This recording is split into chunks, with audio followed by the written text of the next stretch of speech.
Hey everyone, welcome to Operations, the show where we look under the hood of companies in hypergrowth. My name is Sean Lane. For a certain period of time in startup land, mantras like move fast and break things or do things that don't scale ruled the day. And it makes sense. They make for great marketing taglines. Take the disciplined, thoughtful approach doesn't really pop off the wall next to your ping pong table. But the funny thing about discipline is that it takes discipline. It's hard. Moving fast is easier. As someone who tends to move pretty fast, I was grateful to be challenged by this week's guest, someone whose discipline I really admire. That guest is Rupert Dallas, VP of Revenue Operations at AudioEye, an accessibility platform that helps businesses build inclusive and compliant websites, mobile apps, and digital documents. In our conversation, Rupert and I talk about how the responsibilities of operators have evolved. We use the partnership between RevOps and Data Teams as a model for how ops can and should leverage available resources. And if you stick around, you'll hear Rupert offer one of the more thought-provoking comparisons of how different types of operators approach their work. Let's jump right in though by using an everyday example of Rupert's disciplined approach. And to do that, we're going to dissect the partnership between RevOps teams and data teams. How should we as operators think about and approach that partnership? RevOps, I believe, is, at least in my experience, the hub in a sort of hub and spoke organization. Usually everything that has anything to do with generating, revenue, dollars, action with a customer usually runs at some point through RevOps, right? Either that's through CRM or any of the other tools to drive excellence and execution and to drive repeatable results. You need a group within RevOps that does the analytics and the heavy analytics, right? So every RevOps leader should be able to do their own analysis, but you get data scientists that can look for the next level or the nth degree of nuance in a data set. And their job, if used correctly, and their results and outcomes, if used correctly, will not only help you build repeatable processes and repeatable outcomes, but they will also point out the places and the areas where you're failing, you're missing, or where that most people don't tend to look, and that is the little small things that help an opportunity go from good to great. Things like the number of calls you need to make to really understand your customers' problems and craft a really good solution. Like that's the level of effort that the, at least in my experience, the analyst group provides to RevOps. And you said something important in there, which was if used correctly. And so what does that mean for a RevOps team to partner correctly with a data science team? Really, really simple, right? If in terms of us providing requirements to what we want to see a data set or what we want to analyze a data set, and we want an answer from that data set, it's different when you say, hey, here's some data, tell me what you see, rather than here's some specific data, let's call it like lead data or opportunity data. I want to know what my close rate is. I want to know what my start to finish, whether it takes 1 call, 2 calls, 3 calls, meetings, activities. I need to know those level of details, and I want that analysis back to me. That is the correct way. If I just say, hey, look, here's some data, and like, man, you're a data scientist, tell me what you see. That's not going to give me the answers that I want. That's going to give them an opportunity to play around, to do the cool stuff that they like to do, but not provide me with really usable, intentional data.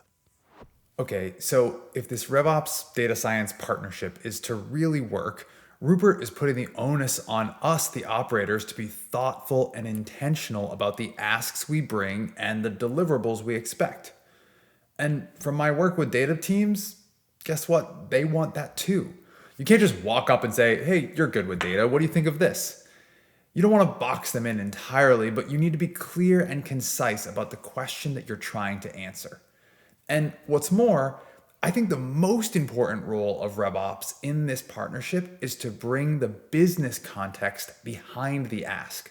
so that your question or the deliverable that you're asking for aren't being presented in a vacuum. And it turns out Rupert agreed with me.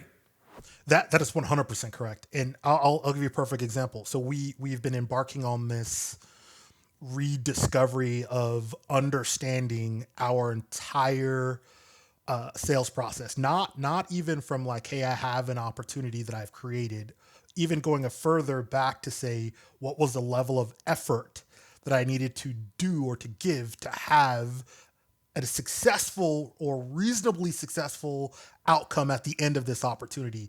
And I wanted to really focus on that piece, the effort it takes to get the opportunity rather than the opportunity itself. And here's the outcome of that request.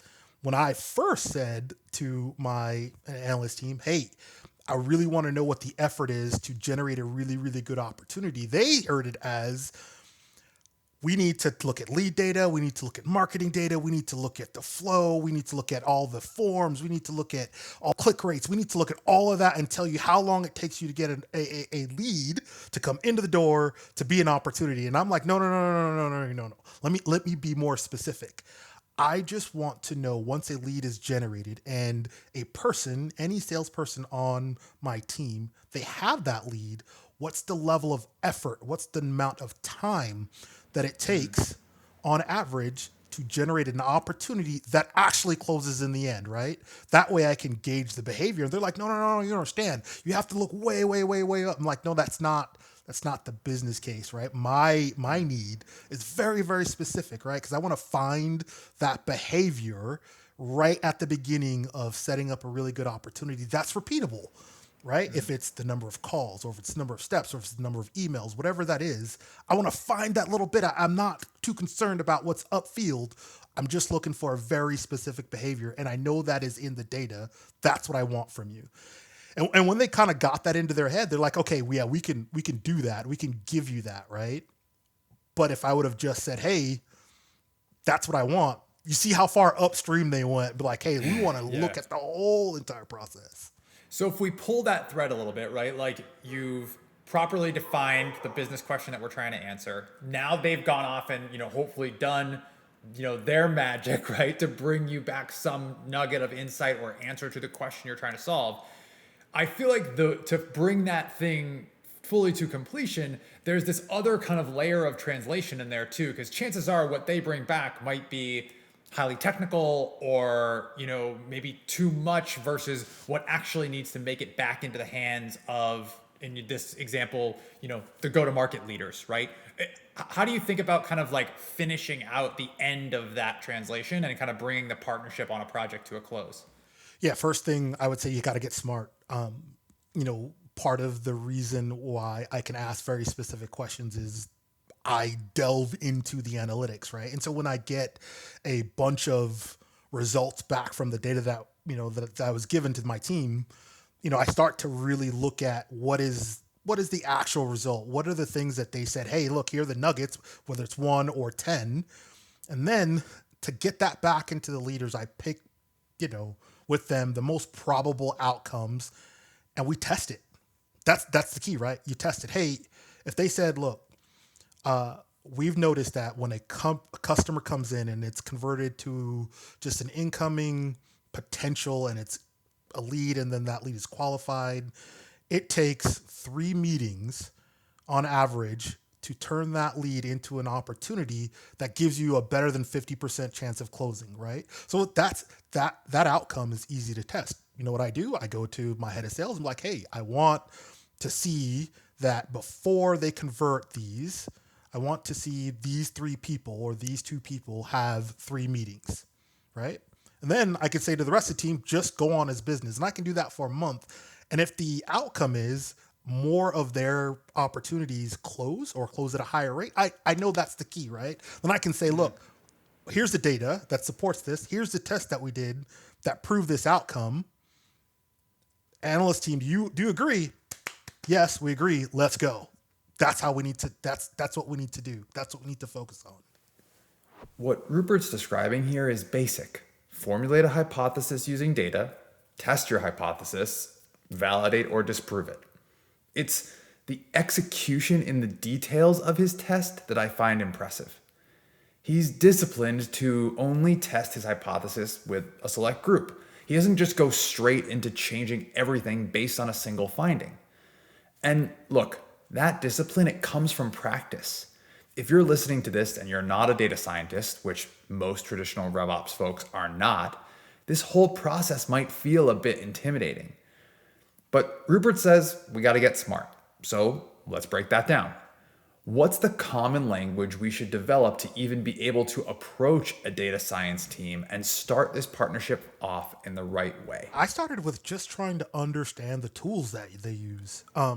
We use, of course, we use Power BI, we use Metabase, we have a tool called Stitch that takes disparate data sets and you could be able to do, stitch them together. I really went to work on really understanding the difference between like a report and a model, right? And for them, I start talking the geek words, right? For them, it's a huge difference. It's a huge difference. But when you understand, hey, I'm building a model to test something and I'm giving you a report that has an outcome that shows a result, those two things are different. And when I started to understand that and like jumping into their tools, then they had enough trust and confidence in me that I could actually give them very, very clear, and I say clear, requests and requirements for them to generate the outcomes that I'm looking for. That was the way that I got smart. I really like that distinction. And like, I guess at what point do you think, you were ready to be able to have those conversations, right? If I'm someone listening to this and I want to get smart, like, does that mean I need to go take a bunch of data science courses? Like what is good enough to be able to build the type of successful partnership that you've built without, coming to the table with nothing? I'll take it all the way back to the beginning of our conversation.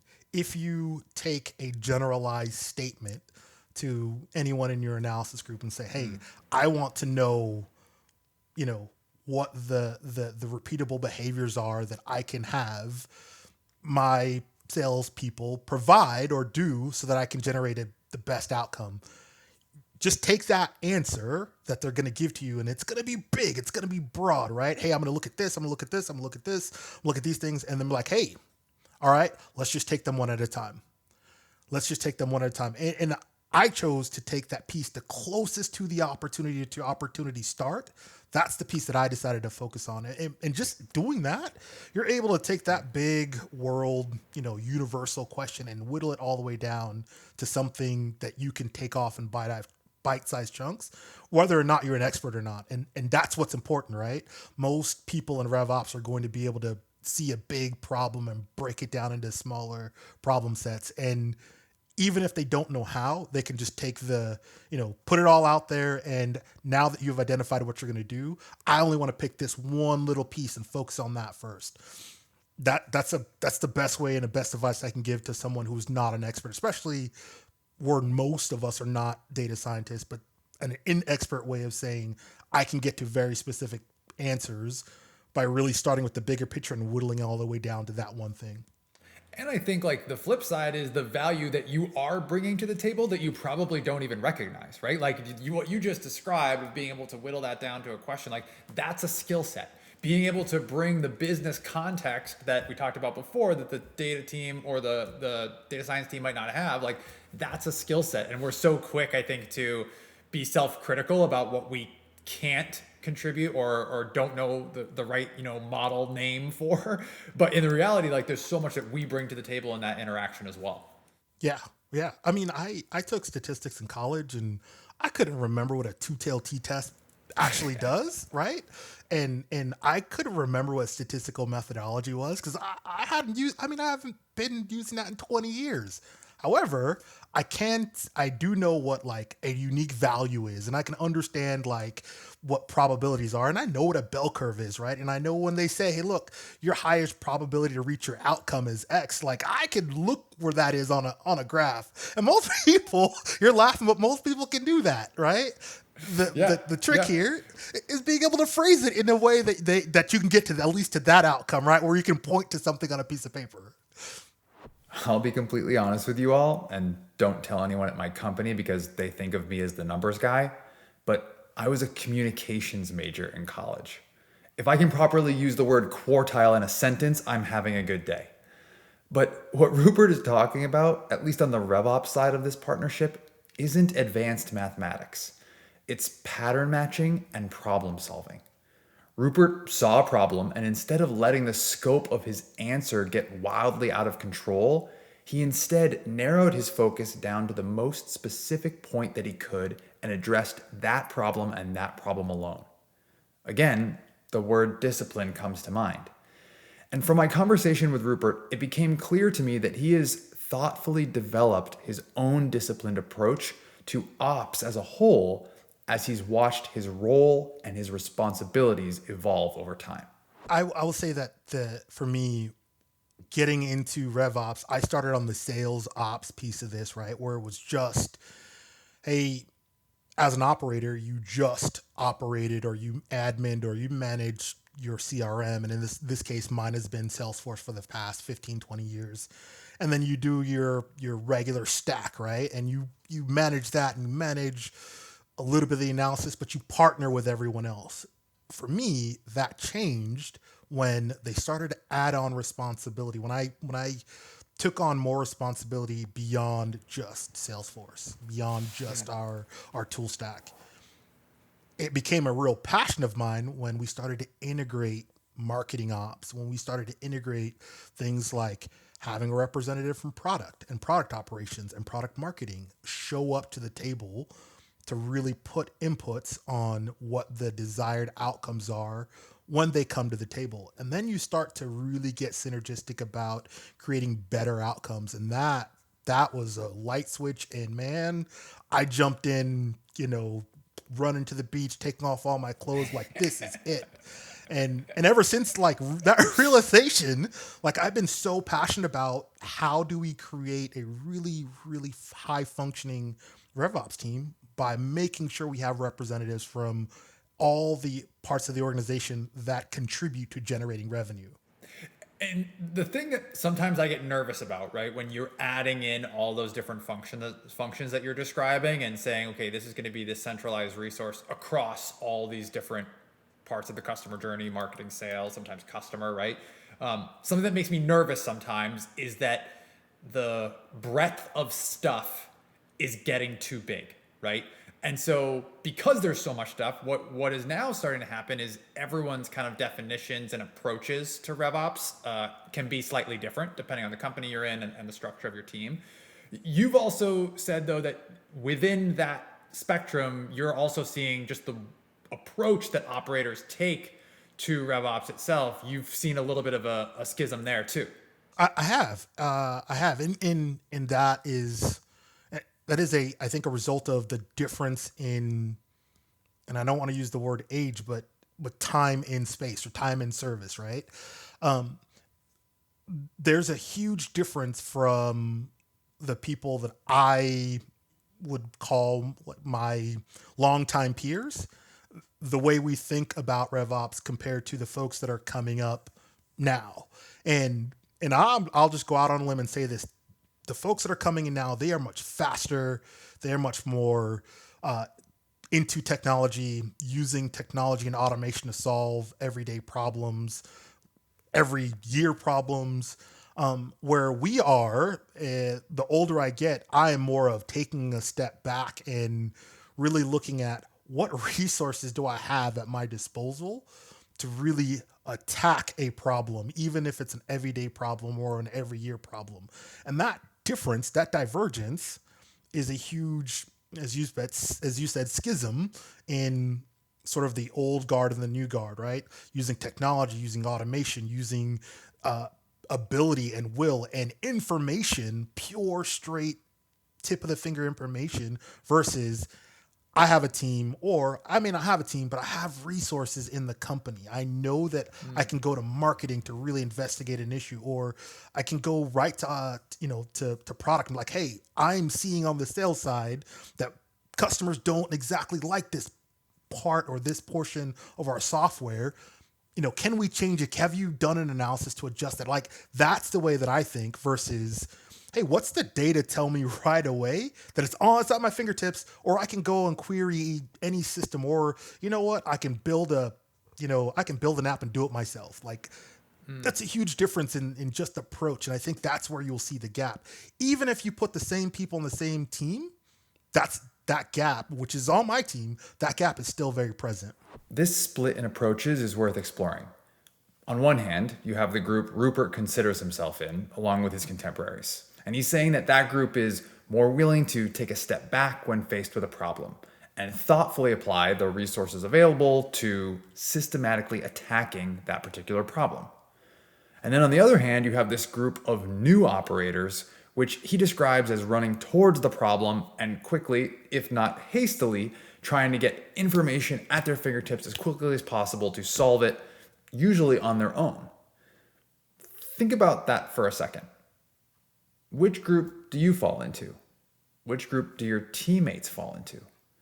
It's pretty thought-provoking, right? So, how does this difference in approaches reveal itself in the work that we do? Here's Rupert. Here's an example that this happened literally this week. So we're trying to figure out, what paid advertisements that we are, paying for that are producing the best results, right? And of course, the person that runs paid advertising for our team and marketing, he jumps right into like Google Analytics. He looks at our page views and he's like, man, he's like, we can do this and we can do that. We can start making changes. And I'm just like, well, is the language on those ads resonating with people? And he literally just looks at me and he was like, I don't know. I didn't write the copy. Or he's like, I don't know. And I'm like, well, at least let's start there. Like, great, let's go jump in, but let's at least answer that question, right? The simple question of, does this resonate? Is this attractive enough for people to actually, dig deeper, right? More clicks means more views. More views means a higher chance of them actually coming to our system and becoming a customer. Well, is the beginning of that, is the actual stuff that we're putting out, does that resonate to drive clicks? And he was like, I'll get back to you. But that's, again, on the same team, same goal, approach, completely different, right? And like, I had a boss, and one of her favorite sayings was "slow is smooth, smooth is fast," and it's basically the approach that you're describing. And so, how do you help people on your team, or folks who might fall into, let's call it like the newer camp of the fast tech, automate, go, go, go? How do you coach them to recognize the value of that? Hey, let's pause for a second, because guaranteed they're getting pressured by somebody else, right? They're getting pressured by a sales leader, a marketing leader, a rep, a manager to say, I need this and I need it yesterday. So how do you coach people through those situations? First, I love the excitement and the energy and the ability to maintain such a high pace with like high productive contribution of the young people on my team. Man, trust me, if I had their energy and if I could work as fast and as hard as they do in the short amount of time that they do, man, my production would be so high. And I encourage that in the beginning, right? I'm like, hey, here's our problem statement, go at it. And I let them go. I let them run, but I don't let them move beyond a certain point before coming back and be like, all right, let's deconstruct this, right? So that I'm both getting their effort, their energy, their pace, but I'm managing the results. I'm managing the outcome from that work. And that's how I teach them, right? That's how I take them to get the moment of, I did all this work, but did I really actually get to the thing that you asked me to get to? For instance, I'm going to do all this work. I'm going to go look at our AdWords. I'm going to go do this. I'm going to do that. But I didn't really think about what the question is. And is that, does the thing that we put out there generate enough interest for someone to actually click? Let's just start at the beginning rather than just starting with the data, right? And that just having that conversation was like a light bulb moment. And it's that teachable moment that the next time that this comes up, they'll be like, okay, I'm going to go work, but let me ask, is this the exact question that I'm going to be providing the outcome to? And those teachable moments just happen on a natural basis. But more importantly, like, you got to let them run. You got to let them go to go do the work first before you can provide that time where you can have a teachable moment. And I think those teachable moments are applicable both in a project specific environment, but also in kind of like an ongoing running the business context, right? Like, because if you are just constantly looking for that next report or that next thing to answer the questions that you're going to have to answer every day, week, quarter, year, all you're doing is creating a situation for yourself that's going to be more painful, right? And then you basically end up with, we're going to track 27 KPIs and no one really knows what's actually going on with the business because all we've done is react to the requests as they've come in. And so to me, that's the other part of this, which is like you're helping them to see around corners for why this new thing might break or the follow-up question that someone's going to ask to that single report that they might have built that they thought had the critical answer. Am I thinking about that the right way? Yeah, yeah, you absolutely are. And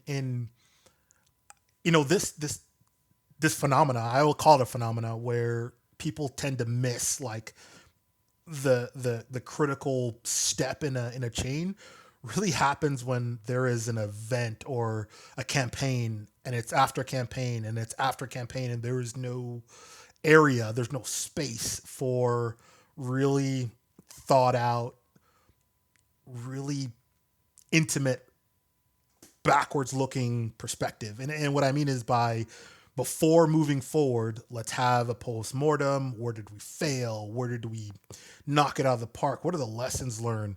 More importantly, what am I taking and I'm applying to the next one? Right. And the only way, again, that's also a teachable moment, but the only way to get to those is to have that stop, right? Not to, hey, we finished this campaign on Monday or on Sunday, and we're starting the next one on Monday, and we're gonna run and we're gonna go after it. And everybody else, you can do analysis and figure out what's working. Then you tell me to make the pivot or the adjustment while I'm already in it. Like, Yeah. I've seen companies run that way. I've seen teams run that way. A lot of sprints are run that way. Hey, we did this 2-week sprint. At the end of that sprint, we have a result. Then it's on to the next 2-week sprint, without taking that time, that gap in between to really, really do the breakdown.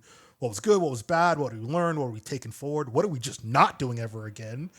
And take that lesson into the next. And you can actually do that in a really functionally timely fashion without taking too much time. So that's away from, the job of being an operator, especially as a leader and an operator.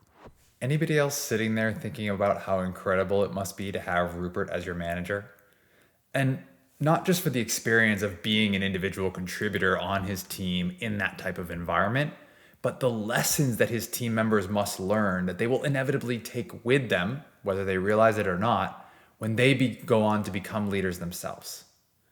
I really admire him for it. I also acknowledge that his discipline may feel both idealistic and unrealistic to some of you sitting there with this endless list of projects on your plate. So that begs the question, how does Rupert take the theory of what he's describing and ensure that he has the discipline to consistently put it into practice? It's hard. The pure, simple answer, it's hard. Very, very hard. But, there's also a saying like, with age comes experience. And I don't even think that's correct. I just think that with time comes experience.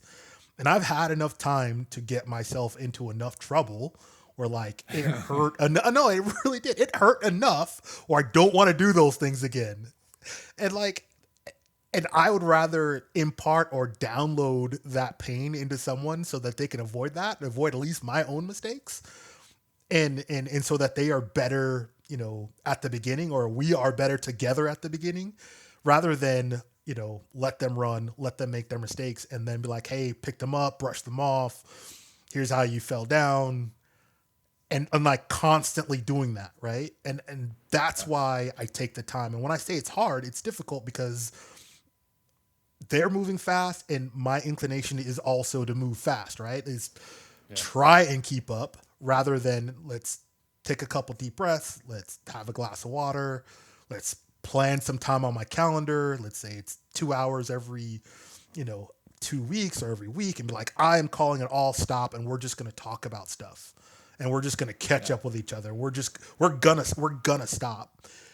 And again, the result about that is it's better in the end. Like, you get a better result in the end, especially if it's a long-term project. Like, some of these campaigns that we develop, they can go on for months and months and months. But if you don't take the time between the last one and the next one to like really set yourself up for success and like really do a postmortem, you're going to take that baggage into, and especially if it's bad baggage, into your next campaign or into your next project, into your next event. And the eventuality is you will not be as high of a performer. And that's why I learned, like, you got to stop. And again, it's hard, but don't take my advice, take the hard knocks, and then you will learn for yourself that you need something like this. Before we go, at the end of each show, we're going to ask each guest the same lightning round of questions. Ready? Here we go. Best book you've read in the last 6 months? Oh, right here. It's I have it right here on my desk. I love it. Getting to Yes. Yeah. It's a fantastic book about not just negotiating in business, but negotiating in life terms. It's also about not figuring out what constellation prizes you have to give or to get to feel that you've gotten something equal out of the deal, right? Most deals are going to favor one person or the other, even though it feels like it is a 50-50 split. And that, the understanding of that mental philosophy is a huge unlock when it comes to negotiating. That's super interesting. All right, putting it on the list. Favorite part about working in ops? Never having to see the same problem every day. Talk about the person who has ADHD. Talk about your dream job. You don't see the same problems on a day-to-day basis, and that change in scenery and outcome is fantastic if you can't focus on something for more than 24 hours. All right, flip side, least favorite part about working in ops? The fact that I see something different every day. I served that up on a silver platter for you. You did. My least favorite part about working ops is having to deal with the uncertainty in the beginning of any evolution, right? I've planned, I've done everything I can, I've set up Salesforce, I'm ready to collect data, and it's the day before, and that at that moment, before something launches, whether a product launch or a campaign, you go through a mental checklist and it keeps you awake. Like, did I absolutely do everything that I possibly could to make this a success? And that piece keeps me awake at night. And that first day I am on edge because my expectation is that I've done everything, but then nobody survives like the first, encounter with the enemy. And that's what I don't like. I fear that, and I don't like it. Next one, someone who influenced you getting to the job you have today? Wow. There's been a lot of influences. I will say that the first person that told me to go out and fix my sales problem was an old sales manager. His name was Jim Pode. And if Jim didn't tell me to go and stop, complaining and go fix your contracting problem with the sales ops people, I would have never been exposed to this. I would have stayed on the sales side and I would have, gotten success that way. But he told me, go fix it. And I have not left ever since. Thank you, Jim Pode. That's an awesome story. That's awesome. All right, last one. One piece of advice for people who want to have your job someday. I listen to this interview. I gave a couple pieces of advice, right? The piece about slowing down, taking some time in between events, projects, moments, have teachable moments. And if you're on the receiving end, really take those moments to heart. I have had, again, plenty of opportunity to fail and to fall on my face and to be picked up and to make my own mistakes. But if someone cares enough about you in your position and has put enough interest in you to keep you from failing, take that to heart and internalize it, execute, operate on it, and it will extremely accelerate your career. Thank you so much to Rupert for joining us on this week's episode of Operations. If you just listened to this episode, it will come as no surprise to you that Rupert was recently named to the Modern Sales 2022 list of the top 100 revenue operations leaders. Congratulations, Rupert.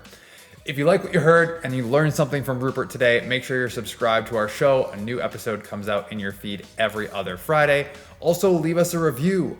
Apple Podcasts, wherever you get your reviews, 6-star reviews only. It really helps other people to find the show. All right, that's going to do it for me. Thanks so much for listening. We'll see you next time.